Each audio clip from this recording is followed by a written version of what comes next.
सभी साथियों को स्वागत करता हूं सभी का इस YouTube चैनल पर जिसका नाम है study with PN Lodha.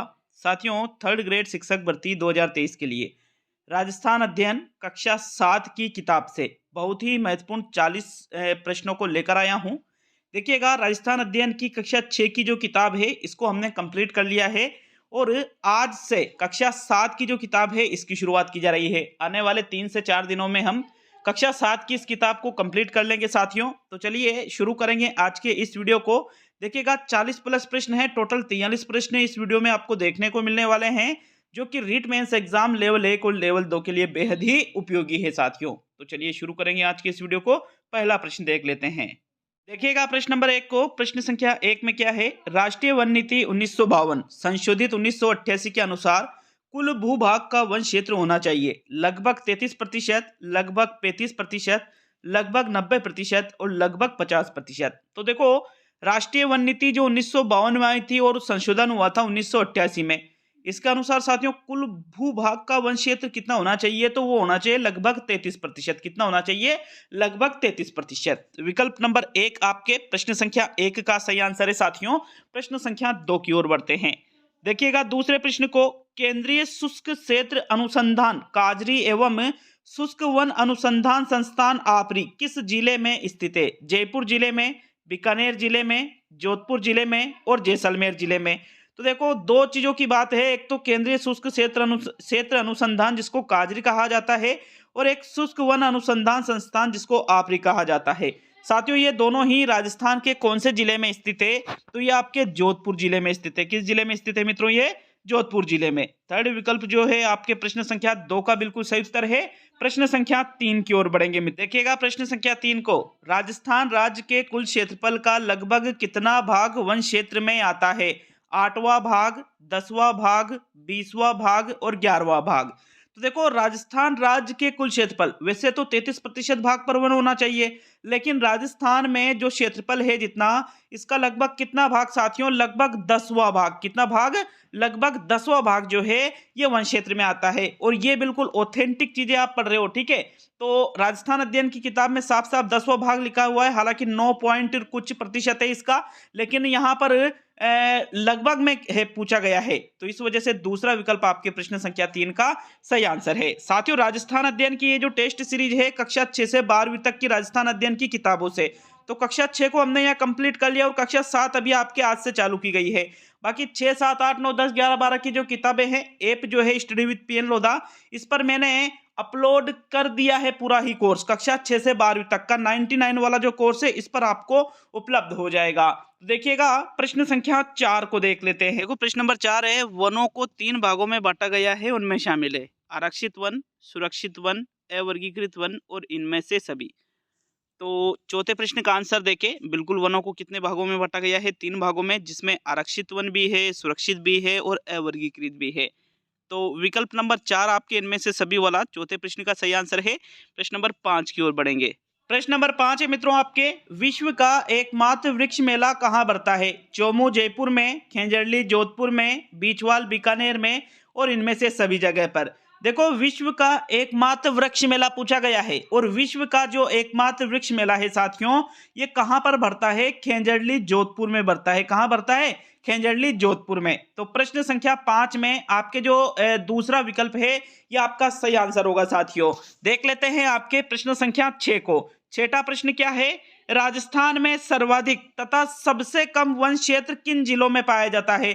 Udaipur Bikaner में, उदयपुर जैसलमेर में, उदयपुर झुंझुनू में और उदयपुर चूरू में। देखो, राज्य में सर्वाधिक तथा सबसे कम वन क्षेत्र की बात की गई है, और साथियों राज्य में सर्वाधिक तथा सबसे कम, सर्वाधिक तो कहां पर पाया जाता है? उदयपुर में पाया जाता है। अब सबसे कम बीकानेर, जैसलमेर, झुंझुनू या चूरू? तो साथियों छठे प्रश्न का आंसर देखें तो सर्वाधिक तो उदयपुर में और सबसे कम वन क्षेत्र चूरू जिले में पाया जाता है। अतः आपके प्रश्न संख्या 6 का जो चौथा विकल्प है यह आपके सही उत्तर है। देखो, मैंने सुबह 90 प्रश्नों का टेस्ट अपलोड किया था, 90 प्रश्नों का, जिसमें राजस्थान जीके थी, राजस्थान करंट जीके भी थी, उसमें शैक्षिक तकनीकी भी उसमें थी साथियों। उसमें से एक प्रश्न था कि भाई राजस्थान की छोटी काशी, तो वहां पर मैंने आपको बताया था कि जयपुर को कहा जाता है। मैंने कमेंट पढ़े कि सर राजस्थान की छोटी काशी तो बूंदी को कहेंगे। अरे भैया, प्रश्न को आपने ढंग से पढ़ा ही नहीं। राजस्थान की छोटी काशी गलताजी जयपुर को कहा जाता है, लेकिन राजस्थान की काशी कहा जाता है बूंदी को। राजस्थान की काशी पूछता ना तो फिर बूंदी होता। राजस्थान की दूसरी काशी या राजस्थान की छोटी काशी गलताजी जयपुर ही है, कोई गलत नहीं है वो, उसमें कोई त्रुटि नहीं है। आप लोग चीजों को अच्छे से पढ़ते नहीं और फिर कमेंट पे कमेंट करते जाते हो यार, थोड़ा चीजों को देखा करो आप, ठीक है। प्रश्न संख्या 7 की ओर बढ़ेंगे साथियों। तो आपके प्रश्न नंबर 7 है, राजस्थान में सदाबहार वन कहां पाए जाते हैं? कोटा में, उदयपुर में, करौली में और माउंट आबू में। तो भाई राजस्थान में जो सदाबहार वन पाए जाते हैं वो इनमें से कौन सी जगह पाए जाते हैं? कोटा में? जी नहीं। उदयपुर, करौली या माउंट आबू? तो भाई माउंट आबू जो आपके सिरोही में पड़ता है, बिल्कुल यहां पर राजस्थान में कैसे वन पाए जाते हैं? सदाबहार वन पाए जाते हैं साथियों। तो माउंट आबू बिल्कुल आपका प्रश्न संख्या 7 का सही आंसर है। प्रश्न संख्या 8 की ओर बढ़ेंगे। मैंने कल अनाउंस किया था कि 149 वाला कोर्स है, इस पर आपको आज मैराथन टेस्ट मिलेंगे, लेकिन शाम तक मिल पाएंगे साथियों, क्योंकि कुछ प्रश्न अभी बाकी है। तो तीनों जो टेस्ट है, लेवल 1, लेवल 2, तो इन सभी के एक साथ में अपलोड कर दूंगा उसको। 149 वाला कोर्स है जो ऐप पर, ऐप डाउनलोड का लिंक मैंने कमेंट बॉक्स में दे रखा है, वहां से आप ऐप को डाउनलोड करके इन कोर्सेज को ज्वाइन कर सकते हो मित्रों। चलिए आगे बढ़ेंगे प्रश्न संख्या 8 की तरफ। देखिएगा प्रश्न नंबर 8 को, राजस्थान का राज्य पक्षी है मोर, तोता, गोडावण और चिंकारा। तो इनमें से राजस्थान का राज्य पक्षी कौन सा है? क्या मोर राजस्थान का राज्य पक्षी है? जी नहीं। तोता भी नहीं है, बल्कि राजस्थान का राज्य पक्षी कौन सा है साथियों? गोडावण है। विकल्प नंबर 3 आपके बिल्कुल सही उत्तर है प्रश्न नंबर 8 का। प्रश्न संख्या 9 को देख लेते हैं मित्रों। 9वां प्रश्न क्या है देखते हैं। राजस्थान का राज्य पशु वन जीव कौन सा है? ऊंट, चिंकारा, बाघ और घड़ियाल। तो भाई 9वें प्रश्न में राजस्थान का राज्य पशु पूछा गया है, लेकिन वन जीव के संबंध में पूछा गया है। और मित्रों वन जीव की बात करें तो जो एक तो है पालतू श्रेणी का और एक है वन्य जीव श्रेणी का। तो वन्य जीव श्रेणी का जो राजस्थान का राज्य पशु है वो क्या है साथियों? वो आपके चिंकारा है। क्या है? चिंकारा। विकल्प नंबर 2 आपके प्रश्न संख्या 9 का बिल्कुल सही आंसर है साथियों। चलिए आगे बढ़ेंगे प्रश्न संख्या 10 की ओर। तो 10वां प्रश्न देखेंगे। राजस्थान का राज्य वृक्ष है पीपल, अशोक, खेंजरी और रोहिड़ा। तो भाई राजस्थान का राज्य वृक्ष पूछा गया है, और राजस्थान का जो राज्य वृक्ष है साथियों वो किसको कहा जाता है? खेंजरी को। राजस्थान का राज्य वृक्ष का दर्जा खेंजरी को दे रखा है, जिसको शमी भी कहा जाता है, ठीक है। विकल्प नंबर आपके 3 जो है प्रश्न नंबर 10 का बिल्कुल सही आंसर है। नेक्स्ट 11वें प्रश्न की ओर बढ़ेंगे साथियों। लास्ट में ईमानदारी से कमेंट बॉक्स में कमेंट करना कि टोटल यहाँ पर आज 43 प्रश्न जो आपके लिए हैं, इनमें से 1/3 नंबर माइनस, देखो प्रश्न गलत करने पर 1/3 नंबर कम होंगे, तो 1/3 नंबर कम करने के बाद आपने कितने प्रश्नों को सही किया है। चलिए प्रश्न नंबर 11 की ओर बढ़ेंगे साथियों। देखिएगा 11वें प्रश्न को। राजस्थान का पालतू श्रेणी में राज्य पशु है चिंकारा, शेर, बाघ और ऊंट। तो भाई हमने एक प्रश्न में, अभी 9वां जो प्रश्न आया था आपके, उसमें हमने देखा था कि राजस्थान का वन्य जीव श्रेणी में कौन सा पशु था राज्य पशु? तो भाई उसमें हमने चिंकारा को देखा था। लेकिन साथियों एक तो वन्य जीव श्रेणी में राजस्थान का राज्य पशु और एक पालतू श्रेणी में राजस्थान का राज्य पशु, दोनों अलग अलग है। अगर वन्य जीव श्रेणी में आपसे पूछ लिया जाए राज्य पशु, तो आप किसको सही करोगे? चिंकारा को। और अगर पालतू श्रेणी में आपसे राज्य पशु पूछ लिया जाए तो फिर आप किसको सही करोगे? ऊंट को सही करोगे। तो मतलब 11वें प्रश्न में आपके जो चौथा विकल्प है, राजस्थान का पालतू श्रेणी में राज्य पशु कौन सा है? ऊंट है। चौथा विकल्प आपके प्रश्न संख्या 11 का बिल्कुल सही आंसर है मित्रों। आगे बढ़ते हैं प्रश्न संख्या 12 की तरफ। देखिएगा प्रश्न नंबर 12 को। गोडावण बहुतायत में पाया जाता है केवलादेव में पाया जाता है, रणथंभौर में पाया जाता है, मुकुंदरा हिल्स में पाया जाता है या राष्ट्रीय मरु उद्यान में पाया जाता है। तो 12वें प्रश्न का उत्तर बताइए मित्रों। प्रश्न संख्या 12 में कौन सा विकल्प आपको यहाँ पर सही लगता है? देखो गोडावण की बात की जा रही है, और गोडावण बहुतायत में आपको कहां पर देखने को मिलेगा? केवलादेव, रणथंभौर या मुकुंदरा हिल्स नहीं, बल्कि इसका सही उत्तर रहेगा आपके राष्ट्रीय मरु उद्यान। राष्ट्रीय मरु उद्यान जो जैसलमेर में मुख्य रूप से है साथियों, बिल्कुल यहाँ पर गोडावण बहुतायत में आपको देखने को मिल जाएगा। तो भाई गोडावण बहुतायत में कहाँ पाया जाता है? राष्ट्रीय मरु उद्यान में। विकल्प नंबर 4 आपके प्रश्न संख्या 12 का सही आंसर है साथियों। प्रश्न संख्या 13 की ओर बढ़ते हैं। चलिए 13वां प्रश्न देख लेंगे।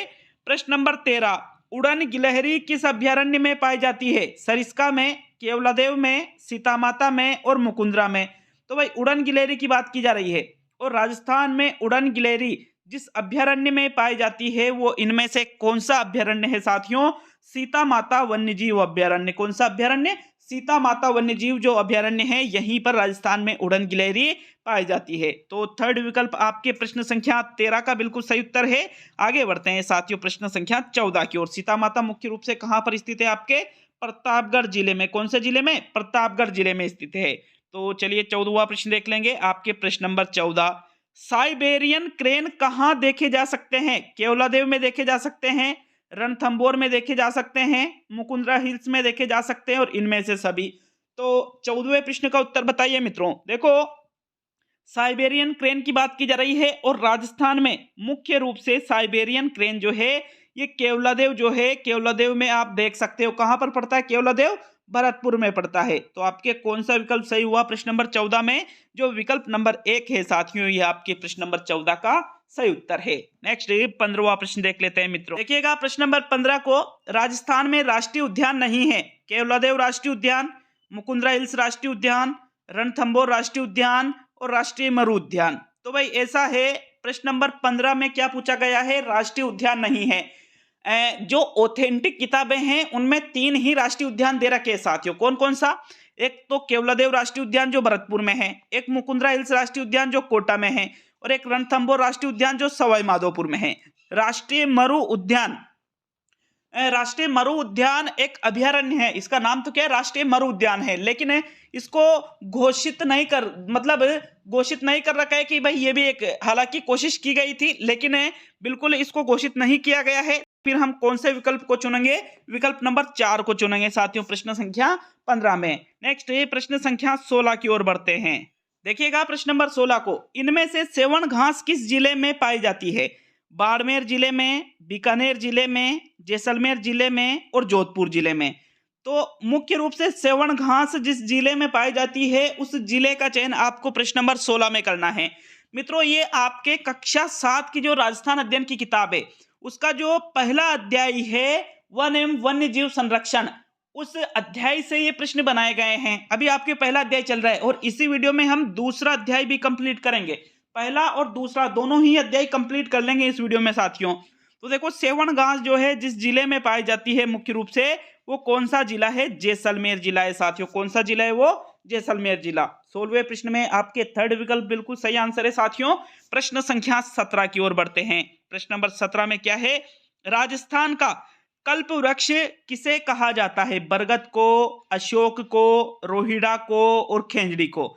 तो इनमें से जिस वृक्ष को कल्प वृक्ष कहा जाता है उस वृक्ष का चयन आपको 17वें प्रश्न में करना है। और साथियों 17वें प्रश्न का आंसर देखें तो राजस्थान का कल्प वृक्ष किसे कहा जाता है? खेंजड़ी को कहा जाता है। भाई किसको कहा जाता है? खेंजड़ी को। चौथा विकल्प आपके प्रश्न नंबर 17 का सही आंसर है साथियों। 18वां प्रश्न देख लेते हैं। प्रश्न नंबर 18 में क्या है? राजस्थान का राज्य पुष्प है, कमल है, गुलाब है, रोहिड़ा है या चिंकारा है। तो भाई बताओ राजस्थान का राज्य पुष्प इनमें से कौन सा है? क्या कमल या गुलाब? जी नहीं, ना ही तो कमल है और ना ही गुलाब है। अब रोहिड़ा या चिंकारा, तो चिंकारा कोई पुष्प है क्या?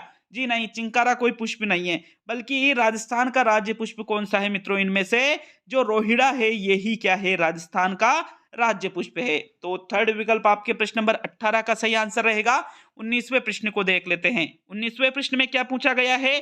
किन वनों को मानसूनी वन कहा जाता है? उष्ण कटिबंधीय शुष्क पतझड़ वन को, अर्ध उष्ण कटिबंधीय सदाबहार वन को, उष्ण कटिबंधीय कंटीले वन को और इनमें से सभी। तो जिन वनों को मानसूनी वन कहा जाता है वो कौन से वन है? 19वें प्रश्न का आंसर देखें तो भाई मानसूनी वन सभी को तो आप कहोगे नहीं, तो इसको तो आप हटा दो। अब आपके पास यहाँ 3 विकल्प है। तो उष्ण कटिबंधीय कंटीले वन, अर्ध उष्ण कटिबंधीय सदाबहार वन और उष्ण कटिबंधीय शुष्क पतझड़ वन। तो भाई इनमें से मानसूनी वन जिसको कहा जाता है वो है आपके विकल्प नंबर 1 में। जो उष्ण कटिबंधीय शुष्क पतझड़ वन है इनको ही मानसूनी वन कहा जाता है साथियों। विकल्प नंबर आपका जो 1 है प्रश्न संख्या 19 का सही उत्तर रहेगा। चलिए आगे बढ़ेंगे प्रश्न संख्या 20 की ओर। 20वां प्रश्न देखेंगे साथियों। उष्ण कंटीले वनों में कौन से पेड़ नहीं पाए जाते हैं? रोहिड़ा के, खेंजड़ी के, धोकड़ा के और सागवान के। तो किसकी बात की जा रही है? उष्ण कंटीय कंटीले वन। अब देखो उष्ण कंटीय कंटीले वन की बात करें तो रोहिड़ा भी इसमें आपको मिल जाएगा, खेजड़ी भी आपको इसमें मिल जाएगी और धोकड़ा के पेड़ भी आपको इसमें मिल जाएंगे। लेकिन साथियों सागवान जो है, सागवान उष्ण कंटीय कंटीले वनों में नहीं आता है। तो चौथा विकल्प आपके प्रश्न संख्या 20 का बिल्कुल सही उत्तर है मित्रों। 21वां प्रश्न देख लेंगे। प्रश्न नंबर 21 में क्या है देखते हैं। 21 जोधपुर में अमृता देवी के नेतृत्व में कब 363 स्त्री पुरुषों ने वनों को बचाने हेतु वृक्षों से लिपटकर बलिदान दिया था? 1720 ईस्वी में, 1730 ईस्वी में, 1740 ईस्वी में और 1750 ईस्वी में। तो भाई आप सभी ने देखा होगा खेंजड़ली के बारे में, देखा होगा कि आप सभी ने पढ़ा होगा, सुना होगा कि खेंजड़ली में अमृता देवी के नेतृत्व में साथियों 363 स्त्री पुरुषों ने वनों को बचाने के लिए पेड़ों से लिपट गए थे और पेड़ों के साथ में इन लोगों को भी काट दिया गया था साथियों। मतलब एक तरह से ये शहीद हुए थे 363 लोग। और ये घटना कब हुई थी आपको ये बताना है। तो भाई ये घटना हुई थी सन 1730 ईस्वी को। कब हुई थी? सन 1730 ईस्वी को। तो विकल्प नंबर 2 जो है आपके 21 का सही उत्तर है। नेक्स्ट 22 की ओर बढ़ेंगे साथियों।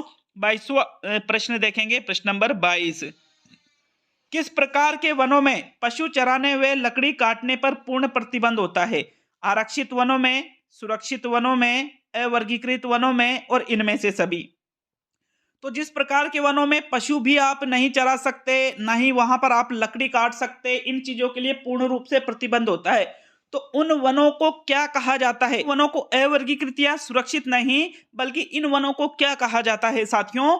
आरक्षित वन कहा जाता है, जहां पर आप पशु चारण मतलब पशुओं की चराई भी वहां पर प्रतिबंध होती है और वहां पर लकड़ी भी आप नहीं काट सकते हो। तो इनको आरक्षित वन कहते हैं।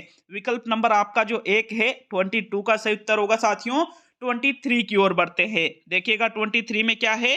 राजस्थान में नम भूमि स्थल है रणथंभौर, मुकुंदरा, सांभर और सभी जगह पर। तो भाई देखो नम भूमि, जो नम भूमि की बात की जा रही है, राजस्थान में दो जो ऐसे क्षेत्र है जो नम भूमि है। एक तो आपके केवलादेव है, एक तो आपके केवलादेव है जो भरतपुर में पड़ता है, लेकिन यहाँ केवलादेव विकल्प में नहीं दे रखा है। और एक आपके है सांभर। केवलादेव और सांभर ये दोनों ही जगह नम भूमि के अंतर्गत आती है साथियों। तो यहाँ पर फिर आपके कौन सा विकल्प सही रहेगा? विकल्प नंबर जो 3 है आपके 23 का बिल्कुल सही उत्तर है साथियों।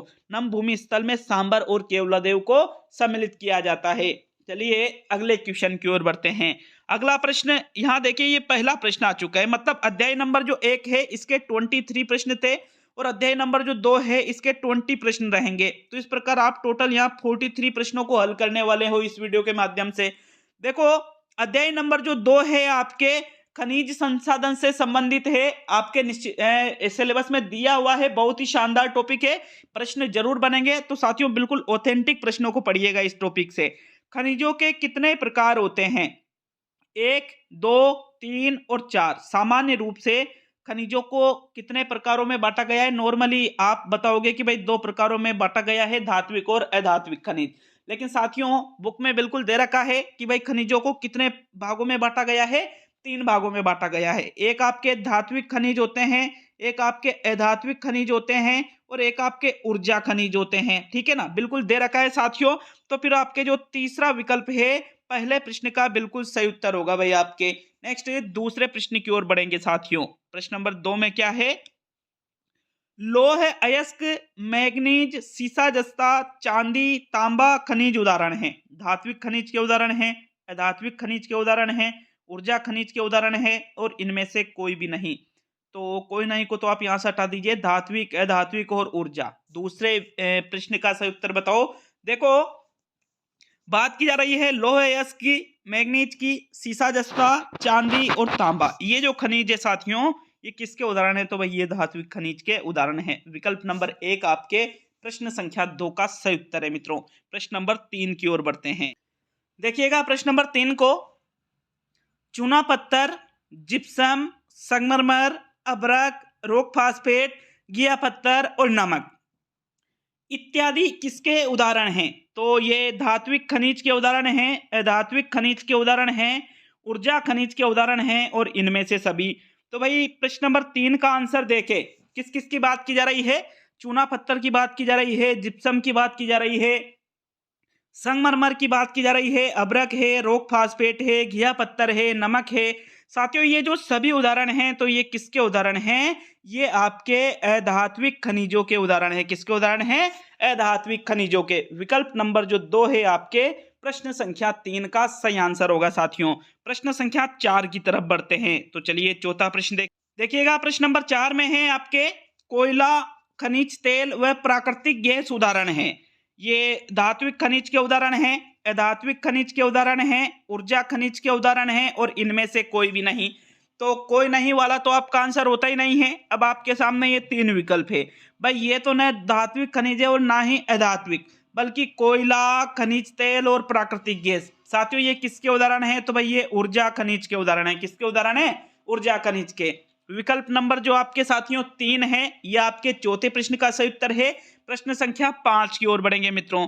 प्रश्न नंबर 5 में क्या पूछा जा रहा है देखते हैं। राजस्थान में प्राकृतिक गैस आधारित गैस विद्युत गृह है।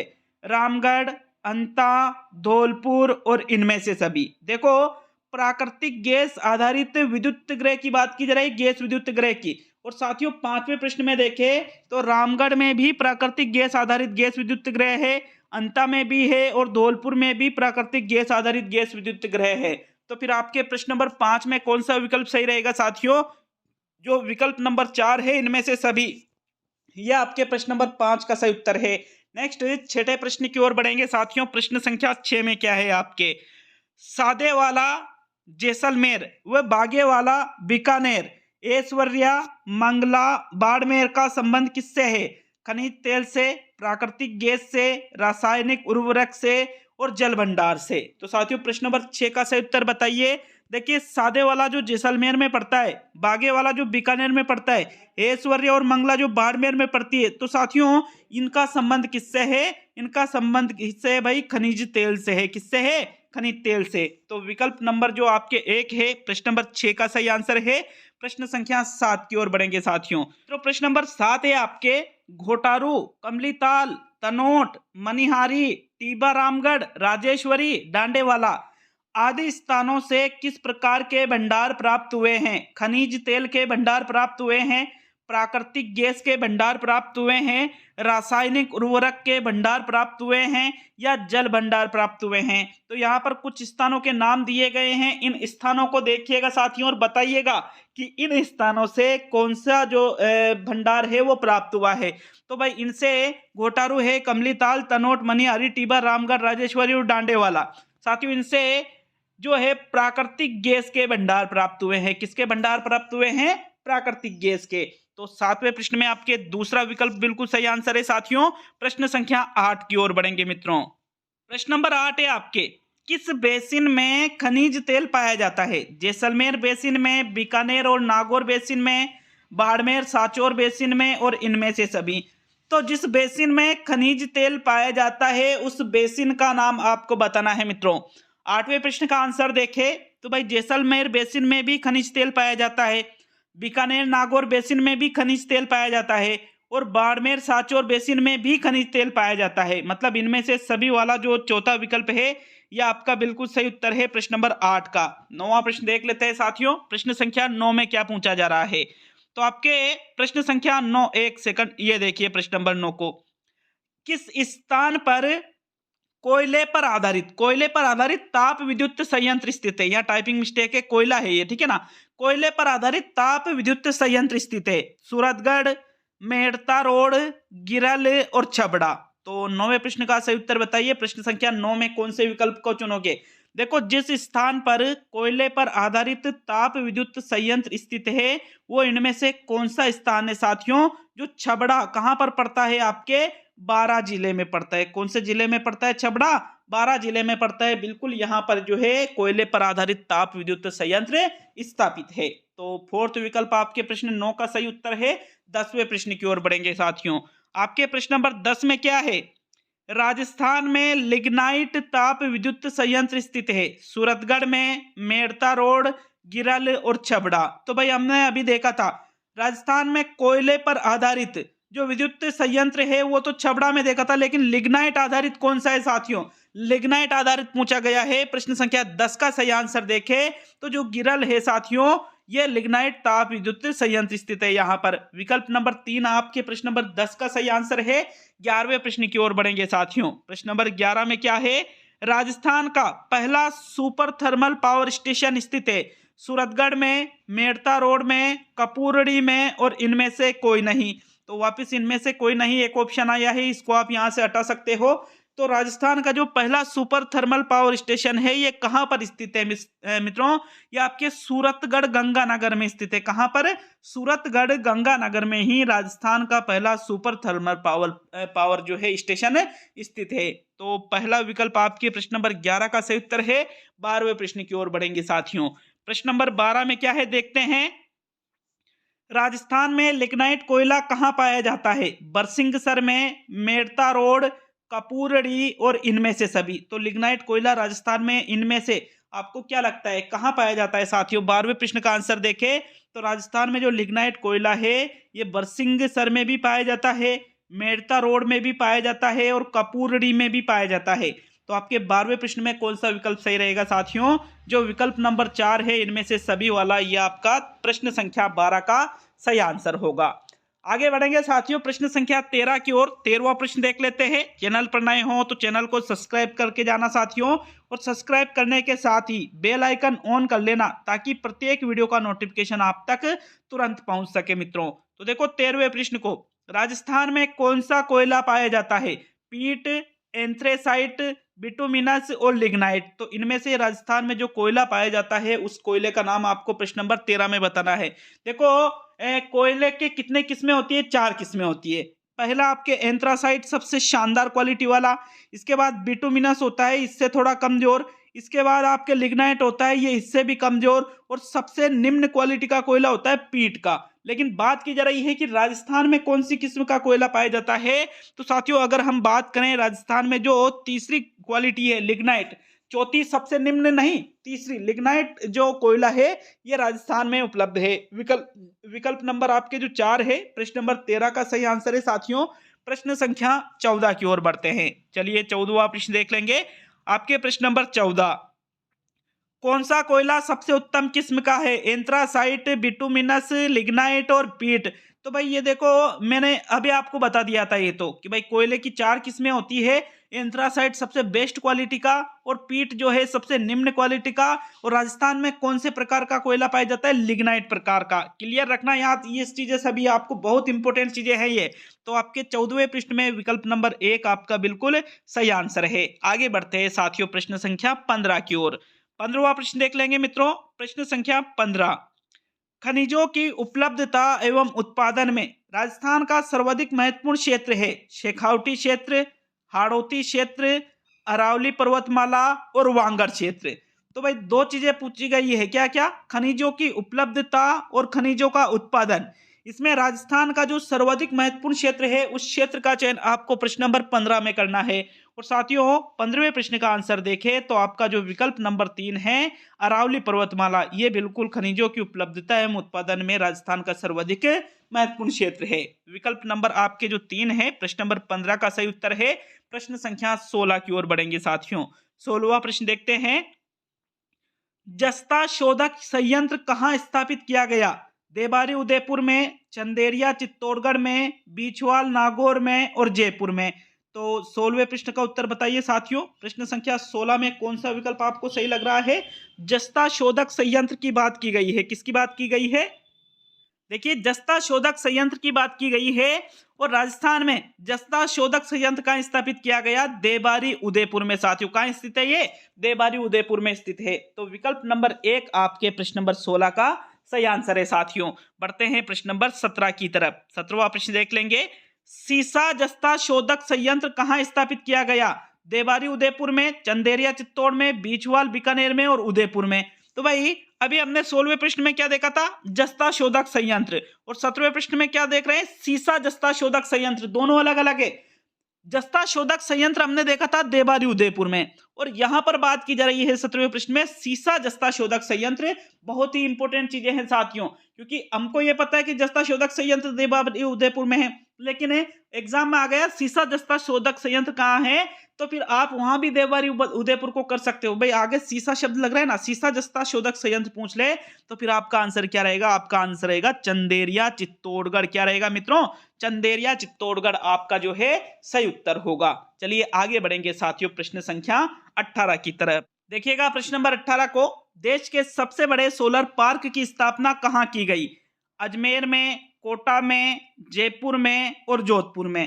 तो देश के, संपूर्ण देश की बात की जा रही है, ये सबसे बड़े सोलर पार्क की स्थापना इनमें से कहां पर की गई? आपका आंसर रहेगा भड़ला। कहां पर पड़ता है? आपके जोधपुर जिले में। कौन से जिले में पड़ता है? जोधपुर जिले में। तो बिल्कुल भड़ला जोधपुर में ही देश के सबसे बड़े सोलर पार्क की स्थापना की गई थी। विकल्प नंबर आपके जो 4 है प्रश्न संख्या 18 का सही उत्तर है। अब सेकंड लास्ट प्रश्न की ओर बढ़ेंगे साथियों, आज के इस वीडियो का सेकंड लास्ट प्रश्न देखिएगा। प्रश्न नंबर 19 को, लौह अयस्क, मैग्नीज, सीसा जस्ता, चंदन, तांबा आदि खनिज प्रकार के आदि जो है ये किस प्रकार के खनिज है? धात्विक खनिज, अधात्विक खनिज, दोनों और इनमें से कोई नहीं। तो प्रश्न संख्या 19 का सही उत्तर बताइए। देखो यहां पर अगर हम बात करें तो ये चंदन शब्द आप यहां से हटा सकते हो। लोहा अयस्क, मैग्नीज, सीसा जस्ता और तांबा ये जो है ये धात्विक खनिज है। कैसे खनिज है साथियों? धात्विक खनिज है। तो विकल्प 1 सही आपका रहेगा 19वें प्रश्न का। अंतिम और 20वें प्रश्न को देख लेते हैं। अंतिम और 20वां प्रश्न, देखो वीडियो पूरा हो रहा है, अच्छा लगे वीडियो तो वीडियो को लाइक और शेयर करके जाइएगा साथियों। और ऐप को डाउनलोड नहीं कर रखा है या तो कमेंट बॉक्स में से ऐप को डाउनलोड कर सकते हो, मैंने पिन कर रखा है कमेंट, और या प्ले स्टोर पे जाके सर्च करोगे स्टडी विद पीएन लोधा तो आपको वहां ऐप मिल जाएगा और आप ऐप को डाउनलोड कर सकते हो। तो प्रश्न नंबर 20 है आपके, कहां पर परमाणु ऊर्जा संयंत्र स्थापित किया गया जो देश का दूसरा परमाणु संयंत्र है? देवबारी उदयपुर में, रावतभाटा चित्तौड़ में, गिलुंड राजसमंद में और कतरियासर बीकानेर में। साथियों प्रश्न नंबर 20 का सही उत्तर बताइए। 20वें प्रश्न में आपके कौन सा विकल्प सही रहेगा? देखो ये जो कक्षा 7 की किताब है आने वाले 3 दिनों में मैं इसको कंप्लीट करवा दूंगा। निश्चित रूप से आपका जो मैंने कहा है कि 15 फरवरी तक आपके साथियों राजस्थान अध्ययन कक्षा 6 से 12 तक की किताबें कंप्लीट हो जाएगी। तो 20वें प्रश्न का आंसर देखे, जहां पर परमाणु ऊर्जा संयंत्र स्थापित किया गया देश का दूसरा परमाणु संयंत्र जो है वो रावतभाटा चित्तौड़गढ़ में है साथियों। सेकंड विकल्प आपके प्रश्न नंबर 20 का सही आंसर है। तो ये कंप्लीट होता है आपके कक्षा 7 का अध्याय नंबर 1 और अध्याय नंबर 2। मिलते हैं साथियों अगले वीडियो में। बहुत बहुत धन्यवाद सभी का वीडियो को पूरा देखने के लिए।